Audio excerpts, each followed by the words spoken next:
And then he looks out the window and he's like, huh? And in the reflective surface of the skyscraper right next to this apartment complex, there is a giant robot dragon that's flying around. And he's like, huh? He doesn't know what's happening. And then all of a sudden he steps outside watching this giant robot red dragon just fly around. And he's like, this is kind of weird. Hello, I just wanted to thank you for clicking on my video, and I wanted to let you know not only do I create content in my YouTube channel here, Class in a Glass, but I'm also on Twitch where I play single-player games, multiplayer games. I do movie reviews, cartoon reviews, and a whole bunch of other stuff. Also, it would be a big help if you can check out my Patreon, where you can gain access to audio commentaries, reactions, and the ability to submit questions for my podcasts and videocasts. And all that content can be found in the links below. In the meantime, enjoy the video.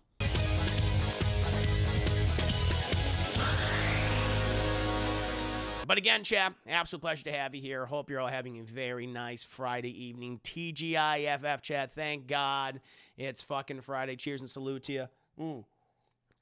Today, I'm going to be doing a spoiler review for Kamen Rider Ryuki, chat. It's a series I haven't seen, though it's a long-running series, chat, in Japan. It is part of a genre that I'm familiar with, chat. It's Super Sentai-esque, Power Rangers-esque, chat, except it's more, instead of for children, it's more YA, for young adult.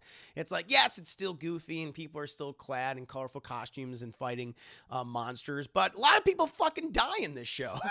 So that's the big difference. Like, oh, it's like Power Rangers, except people are dying every other episode. Oh, okay, I understand that. So that's what it's like. If I'm speaking ignorantly about Kamen Rider Ryuki, chat, there's a reason, because I'm just not too familiar with it at all. Thank you, Luke Dawson, sponsored from a Hentai Haven. I'd fucking do it. I'd be like, yes, I'll hawk your hentai shit. No problem.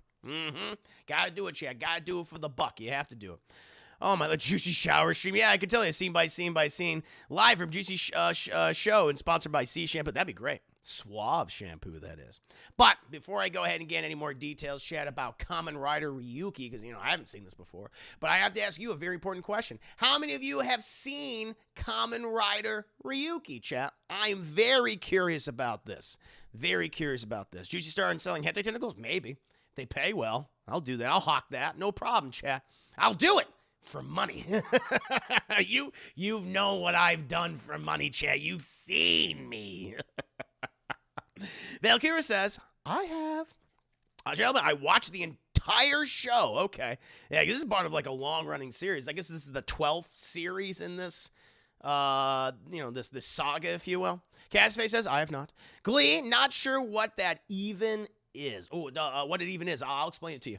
I'll explain to you in a bit. But I would guess most of you have not seen this. I haven't seen Kamen Rider, but I watched episodes of The Masked Rider back in the day.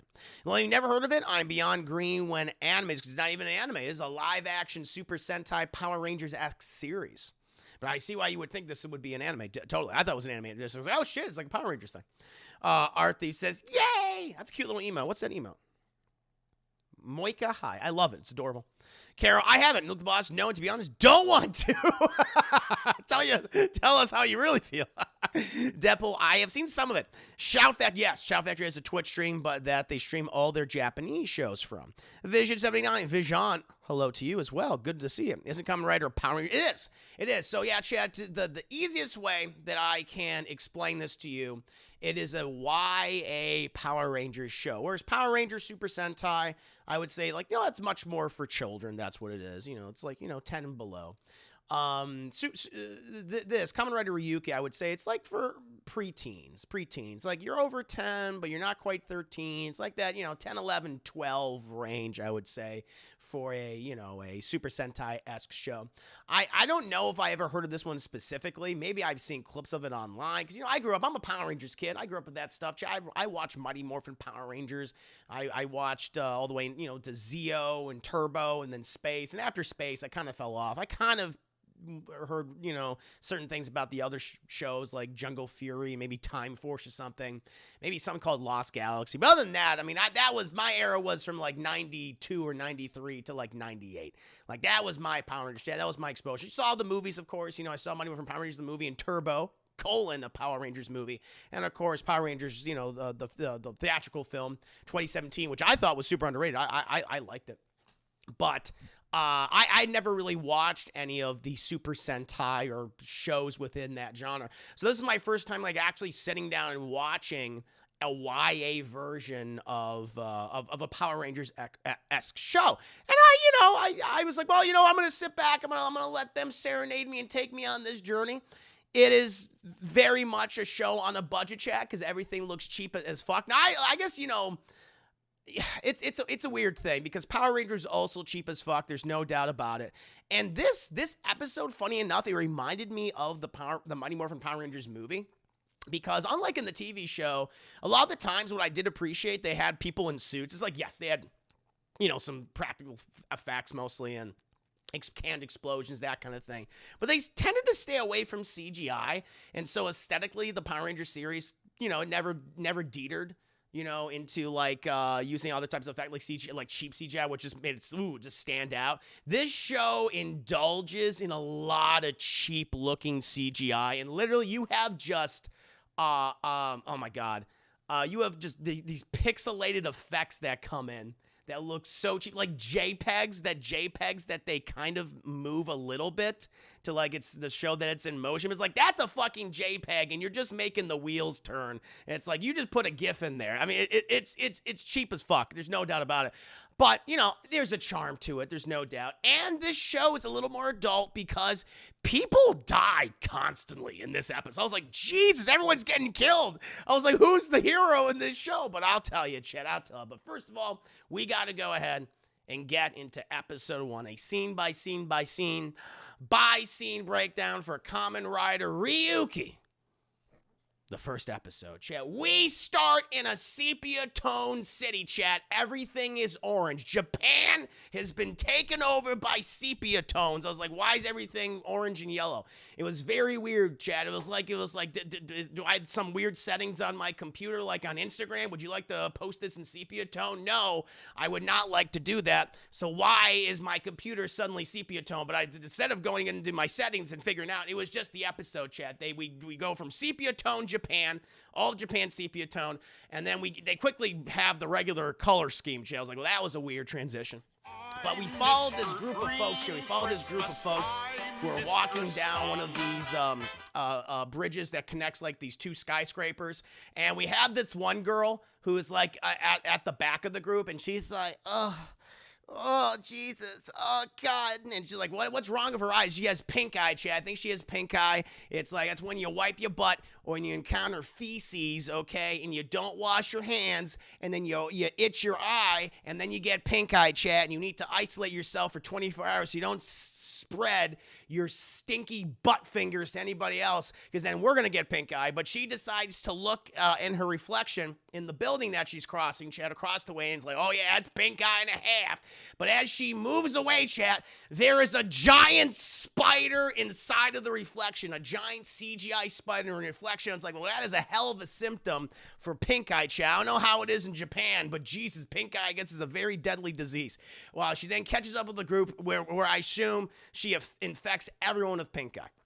Eventually, we go to her apartment, chat, and she's putting things down. She's got some eye medications. She's got some drops in there, and then she stands by her mirror, chat, and we start to see the mirror start to shake a little bit.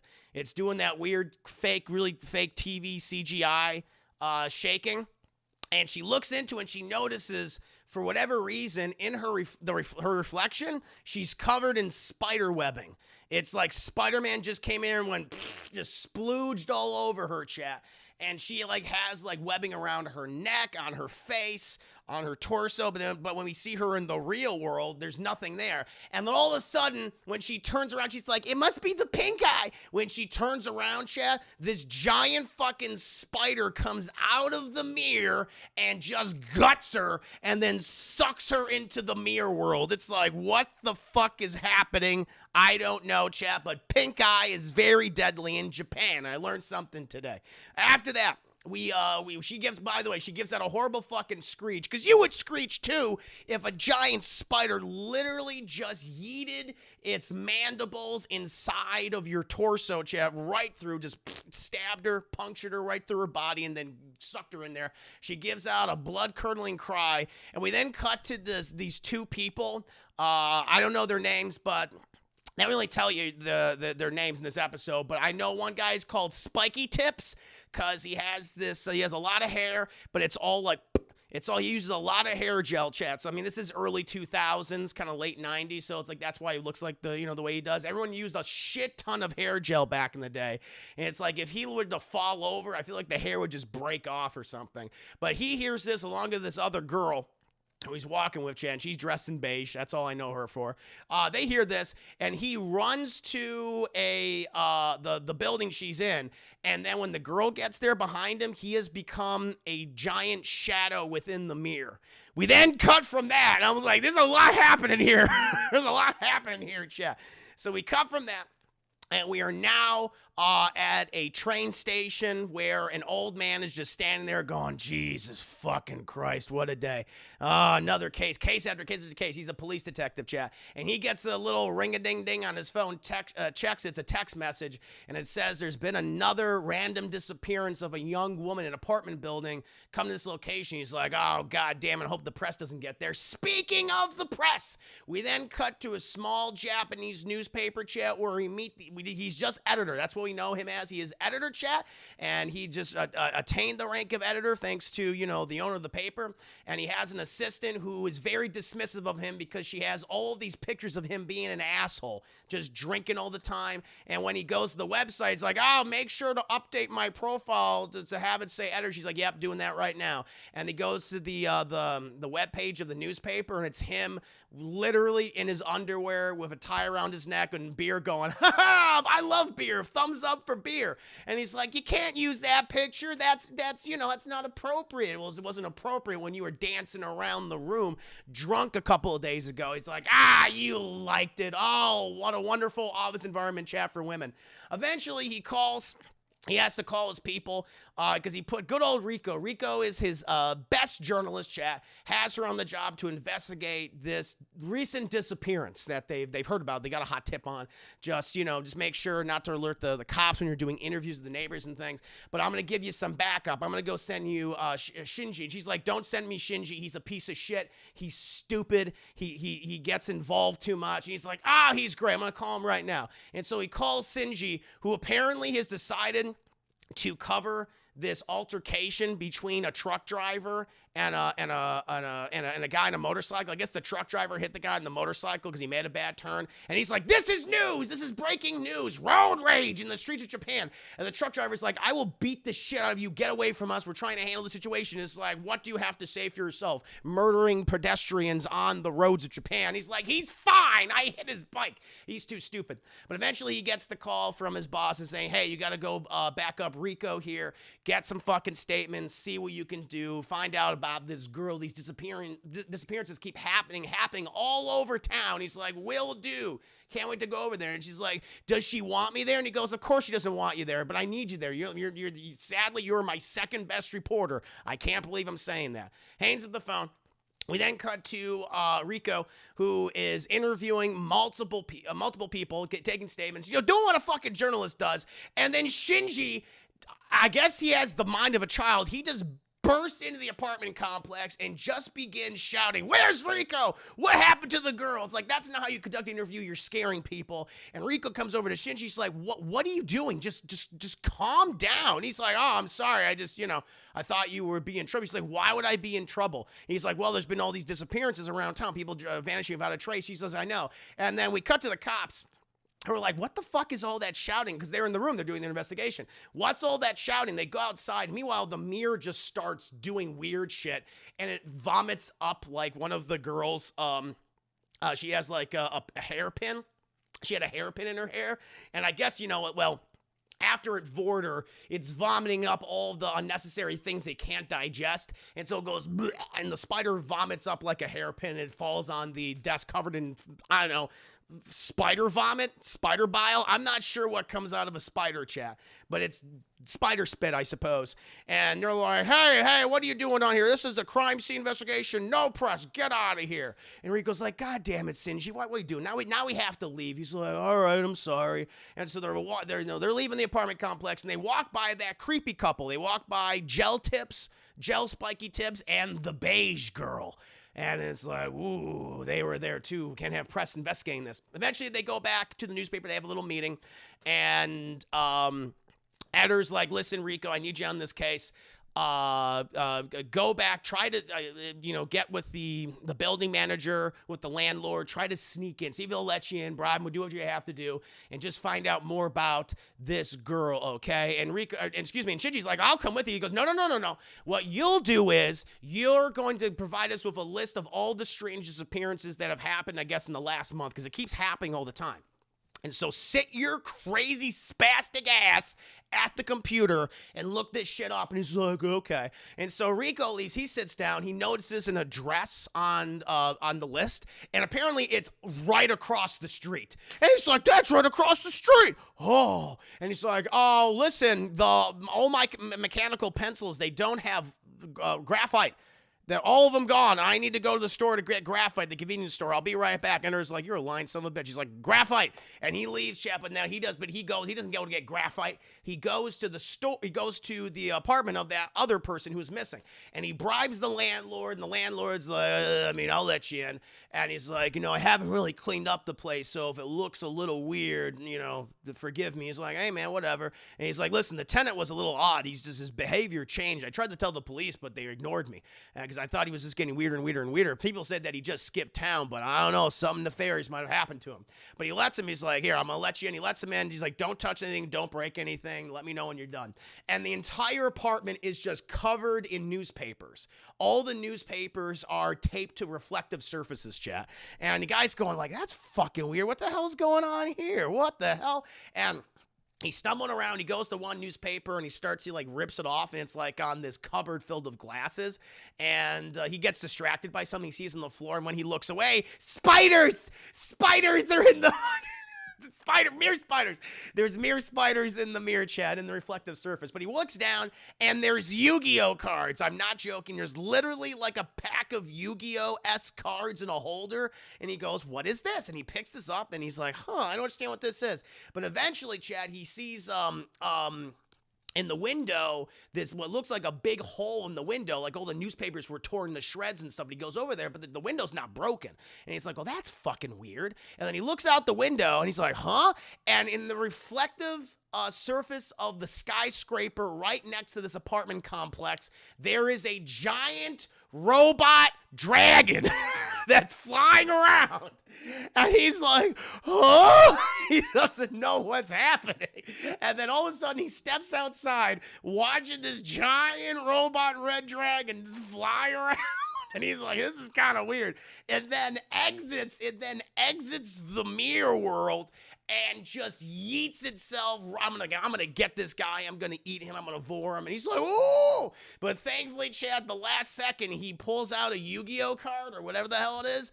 And whatever it was, I guess it acts as a countermeasure to giant robot red mirror dragons. And it hit the card and boom, it just bounces off and it sails across the city.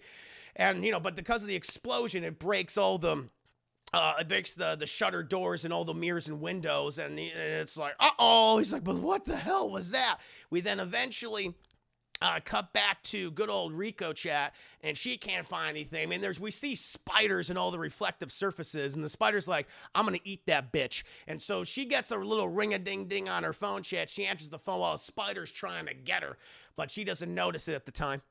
And Shinji, and he's like, listen, I need you to come pick me up, even though literally he's right across from the newspaper, but whatever. But the building manager, the landlord's very upset. And she's like, okay, I'll be right over there. And so she leaves, chat, but then we notice as she gets into her car, the creepy couple from earlier, Mr. Gel Tips and Beige Girl, they see her, and they see her reflection, and she's caught in webbing. It's like she's all lathered in webbing, chat. And he's like, the spider splooge, she's their next victim. We must follow her. And so eventually, she goes ahead and she picks up Shinji and she apologizes to the landlord, does the bowing and things. And Shinji's like, oh, I'm supposed to bow. I didn't know that. She's like, God damn it, show him respect. And then the landlord's like, I gotta fucking fix these windows. I gotta go in the creepy room. I don't want to go in the creepy room. You made this day even worse for me. Jesus Christ. This is the last time I do something like this. No matter what amount of money I'm paid, I'm not gonna show stupid reporters like yourselves the place where someone possibly was either murdered or kidnapped. Just not gonna do it. But he leaves. And eventually, Shinji's like very apologetic to Rico, like, hey, I'm super sorry. I didn't, I just, it's some crazy stuff just started happening to me, okay? He didn't believe me, but literally, I found these Pokemon cards, and then I saw a giant red dragon, reflective surfaces, and it came at me, and she's like, listen, Rico, this is a joke. I don't want to hear it, okay? All right, we're adults. We're trying to do a job. This is a major investigation. I'm going to go back to work. You do whatever you have to do, but I'm not going to stick up for you again. And so she walks back, but then he starts to notice that all of her body, and when she's like, when her reflection is covered in webbing. And he's like, what the fuck is this? And so he follows her, Chad, and goes to her car. She gets in the car, and her whole car is just covered in webbing. And he's looking at this, and suddenly he looks to his left, and he's like, oh, there's a fucking CGI spider in the reflection of the car. An army of CGI spiders. And eventually the creepy couple from earlier, Chad, Gel Tips and the beige girl, they see this too, but they look at him and they're like, wait a minute. Can he see what we're seeing? Like, he can't be a Kamen Rider. That's not possible. How is that possible? Doesn't make any sense. While this is all going on, chat, they see these spiders get closer and closer to Rico, and Shinji starts panicking, so he starts getting closer to her car, but eventually he notices this one reflection. This car starts, it's like shimmering and vibrating, and then he gets sucked into the mirror. He gets sucked into the mirror world. He's screaming, Chad, as he's sucked off it. I mean, not sucked off, but sucked into that mirror world. Freudian slip, Chad. A Freudian slip. Thing with the 5 days Gel Tips and the beige girls is a great band name, isn't it? I like my little nicknames that come up from my characters. It helps me remember them more. But he gets sucked into this mirror world, chat, where he is then shown all these horrifying monsters that reside there. But then he goes to a secret, area, I suppose, and then suddenly he gets big bad Beetleborg armor, Chad. Just starts grafting into his skin. He's like, but then he gets yeeted out of the mirror world, and he looks like a Power Ranger, and he's like, I don't know what's happening, and I'm scared. Well, let's think with the Doctor Strange, eat your heart. Very, very Doctor Strange-esque as well, I'll say. Eventually, Gel Tips is like, I need to help that woman. And so he goes to reflective surface, like the side of this building, and he enters the mirror dimension. He's not screaming like a little baby. He sits in this command chair, and it grafts the armor onto his body, and then the chair becomes a motorcycle, and then he summons Darkwing, which is a robot pterodactyl, who then comes out with him, and it's like, whoa, okay. And then we see this giant spider from the mirror dimension come out, and it starts trying to kill Shinji. Shinji's like, I don't know what the fuck's happening. But then Gel Tips comes over, and he basically, his motorcycle, remember that scene in Spawn?